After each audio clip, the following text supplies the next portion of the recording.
Shalom. Good morning to all.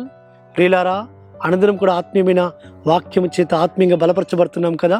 ఈ దినం కూడా ఆత్మీయమైన ఆహారమైన ఈ యొక్క అనుదిన కృపలోని వాక్యం మనం విందాము. రెండో దినవృత్తాంతంలో 20వ అధ్యాయము 15వ వచనంలో, యుద్ధము మీరు కాదు ఎలోహిమే జరిగించును.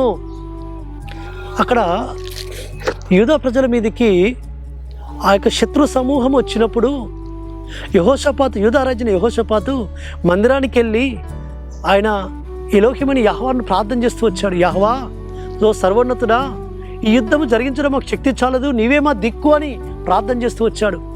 అక్కడ యూదా ప్రజలందరూ కూడా వెళ్ళి ప్రార్థన చేస్తూ వచ్చినప్పుడు అక్కడ ఉపవాసం ఉండి వారు ఆ ప్రార్థన ఫలితముగా యెహోవా ఆత్మ యహజీయేలు అనే ఒక ప్రవక్త మీదకి దిగివచ్చి అక్కడ ప్రవక్త నోటి నుంచి పరమతని పలికిస్తున్నమాట. యూదా ప్రజలారా, యెహోషాపాతు రాజా, మీరు ధైర్యంగా ఉండండి, భయపడకండి.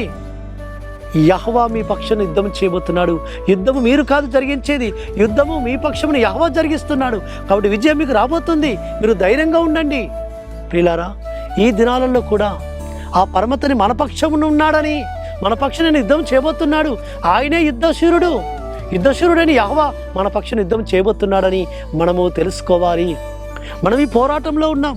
అవును, మనము కూడా ఈ సాతాను శిఖర శక్తుల యొక్క సమూహముతో పోరాడుతున్నప్పుడు ఈ పోరాటంలో యుద్ధమే ఆ పరమతని జరిగిస్తాడు.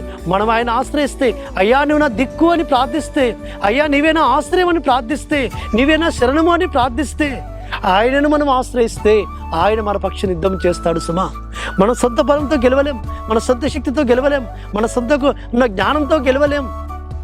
కాబట్టి మనకున్న ఏదియూ మనల్ని గెలిపించలేదు, మనం జయం పొందుకోలేము. సుమా, పరమతండ్రి ఒక్కడే, యుద్ధము యెహోవాదే అని దావీదు బయలుదేరాడు. గొల్యాతు మీదకి యుద్ధంలో విజయం సాధించుకుంటూ వచ్చాడు. యెహోషాపాతు కూడా యెహోవా నీవే నా దిక్కు అని ప్రార్థిస్తూ వచ్చాడు. ఆ శత్రు సమూహం మీద విజయం పొందుకుంటూ వచ్చాడు. బెరాకా లోయలో పర్వతని స్తుతిస్తున్నాడు.